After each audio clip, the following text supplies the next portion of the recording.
We're starting things off with a conversation about aging. Spoiler alert, it happens to all of us, but there's a special kind of pressure for women to not show their age, to age gracefully, and to always present as younger. So we've brought together a powerhouse panel to talk about what it means in today's society to age naturally. I'm so excited about this panel. Welcome to our own Dr. Marjorie Dixon, venture capitalist and entrepreneur Arlene Dickinson, and fashion icon Jeanne Beker. Welcome, ladies. I'm going to start with each of you telling me your age and how you feel right now at this stage. Jeanne, you're up first. You're weeks away from a big birthday, right? I certainly am. I'm going to be 70 on March the 19th, and I'm very much looking forward to this next chapter because the last one was so incredible. And I really do believe that as we become more comfortable with ourselves and more secure in our own skins and more hipper almost, and certainly wiser, life just gets a whole lot better. It sure does. And empowering, Jeanne. All of those good things.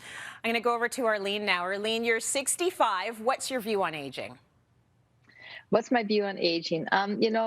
Listen, I think it's a privilege to age. I think it's just exactly, if we think about it any other way, then it's a mistake. It's such an opportunity to be able to live experiences, to be able to draw on your past and still understand kind of who you are. It's a privilege. And so for me, aging is something that I'm super excited about being able to do because it beats what's in second place, as they say. And, Tracy, my birth certificate says I'm 65, but am I really? I have this disconnect. I'm 47, and it's like, in my heart of hearts, I used to be stuck on 27. Now I'm stuck on about 37. Like, that's sort of how I feel. So I don't know. Are you really 65? Maybe not. But when I thought of this show, I thought of all three of you immediately because all three of you lean into your aging so beautifully and powerfully. So I want to go to Marjorie now. How old are you, and what's your view on aging? So I just turned 48, which felt interesting because I didn't really connect with it, but I love it. Like, I think it's exhilarating. I would never, ever, ever a gajillion, kabillion times ever go back. I feel like I'm coming into my own. From a professional perspective, a lot has happened. I've birthed a small nation of people. I grew a business. I have other doctors working with me. We're kind of changing the landscape of women's health. We don't take stock enough. I'm like, if that was the last 48, I can't wait for the next 48. And I can wear what I want. People don't like it. Your neck rotates. Look away. Like, it's awesome. It's pretty awesome. Yeah. And there is that disconnect between how we see ourselves as we age and how society views us, I feel anyway. So, Arlene, do you think society supports women aging naturally? No, not really. I mean, unlike men as they age are kind of, they are likened to like fine wine. They get better with age. And women are being kind of relegated to, if you have, if you're sagging, if you're getting wrinkles, if you're getting older, then somehow you're not good enough. And you have this belief that age is actually working against you in terms of your value to society. And I think that's just BS. I mean, listen, every wrinkle I've got is a result of sharing an experience of laughter, of joy, of sorrow, all of the things that we experience in life. And, it's not to say, Tracy, that if, you don't like the way you look, if you're unhappy with how you look and you want to get your skin smoothed or your hair dyed or whatever like that, that's totally your call. But do it because of your desire to have those things, not because of society's norms that expect us to look different at a certain age. I mean, really, this is about doing what feels right for yourself. And I think with age, you start to believe in that a lot more, and you start to put society's norms behind you and go, you know what, I can do what I want to do to make myself feel better. Doesn't matter what anyone else thinks. Yeah, let's get into the cosmetic surgery, actually, because, Arlene, you made a good point about that. If you feel like there's something you want to change on yourself because you want to change it, you should go ahead and do it.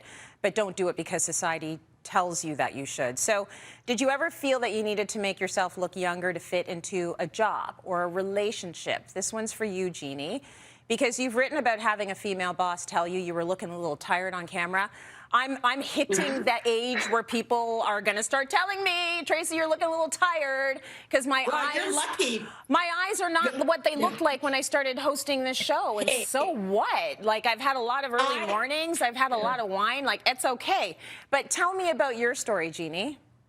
Well, I was only 39, much younger than you, when my supervising producer, a very lovely woman who was also a friend of mine, said, she called me into her office and she said, I got to tell you something, and your sister wouldn't tell you, and your best friend wouldn't tell you, and your mother wouldn't tell you, and your husband wouldn't tell you, but you're really looking a little tired on camera, and I think you should get an eye job. And it was at a time when a lot of people at the station, City TV, the old City TV, were thinking that way, I guess. The people that worked on that show, Cityline, at the time were all, celebrating the idea of plastic surgery. And I thought, well, gosh, maybe she has something there. And, I looked at myself and I said, yeah, maybe my eyes do look a little puffy. So I went and I got an eye job.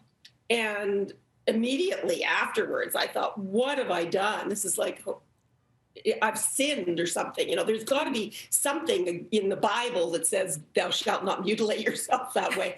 So I was really freaked out. However, as I started to heal and I thought, okay, I still look okay. I thought maybe slightly the, eye shape had changed, but, if it was going to give me more longevity in the business, I was okay with it. As the years have rolled by, I don't feel under that kind of pressure at all. I do feel that certain kinds of cosmetic enhancements probably will give you more longevity on camera. I'm one of the oldest women still working in television in this country. Yes, very, very few people as old as me still on camera. I mean, remember Jane Fonda once said that she felt that having plastic surgery added 10 years to her career. So, okay, I mean, she's always a gorgeous woman, and, with or without the surgery. I don't know. I don't want to, be an advocate of that kind of thing. But if you are in the business that we're in, where it is so much, sadly too much, about superficial image, it is something that you want to, maybe think about. I don't know. I mean, I do Botox. I have for a long time, and I've talked about that once before in the media, and all kinds of people came down on me. And, why are you promoting this? I don't want to promote anything for anyone else. This is all very personal stuff. I just hate it when people stop looking like themselves. And I've seen a lot of that in this business, and that is unattractive and scary. You know what? I always say never say never. I say never, and everyone should do what's right for them. And I know, Arlene, you have a similar story. And I don't know if it's the TV business that sort of prompted you to make changes. What was it? It was a combination of, I was in a relationship with a younger man and the TV business. So I felt like this double whammy of feeling my age. But funny enough, Tracy, I actually felt that pressure when I was quite a bit younger than I am now. It was like maybe 15 or more years ago that I did that. And I had eyelid surgery done, and I had just under my chin done. And, I did it. And then as soon as I did it, I thought, okay, so now what? Do I have to keep doing these things? I haven't done Botox. I haven't done anything since, because that's just not the role model I wanted to be.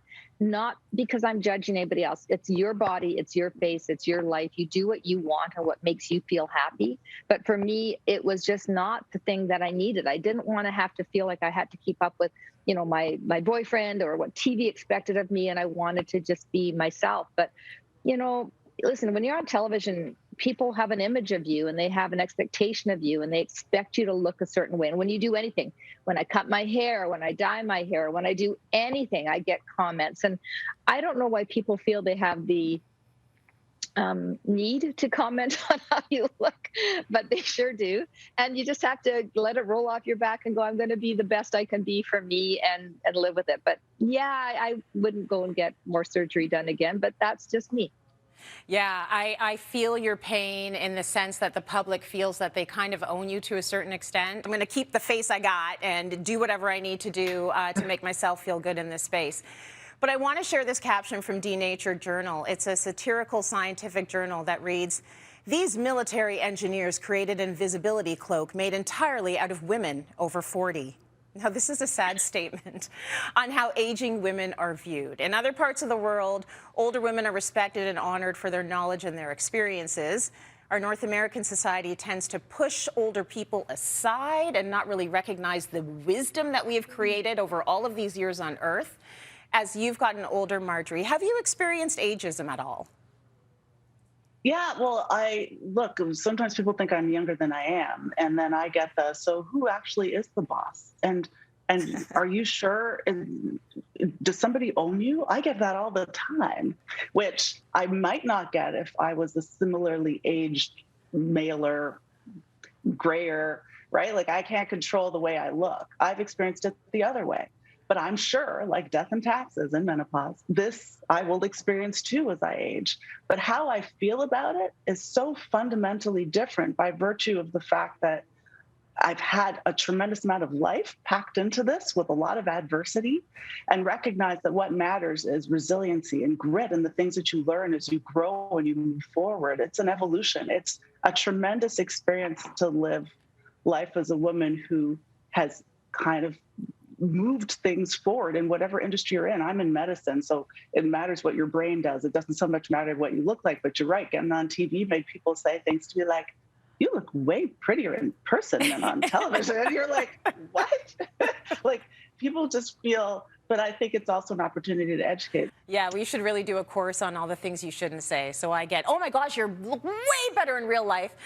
And, "Oh my gosh, you're so much fatter on the show than you are in real life." It's like, thank you. Okay, I have one more question because we've gone way over time because it's worth it. This should be a whole hour long conversation. And this is, Arlene, for you. Have you experienced ageism at all?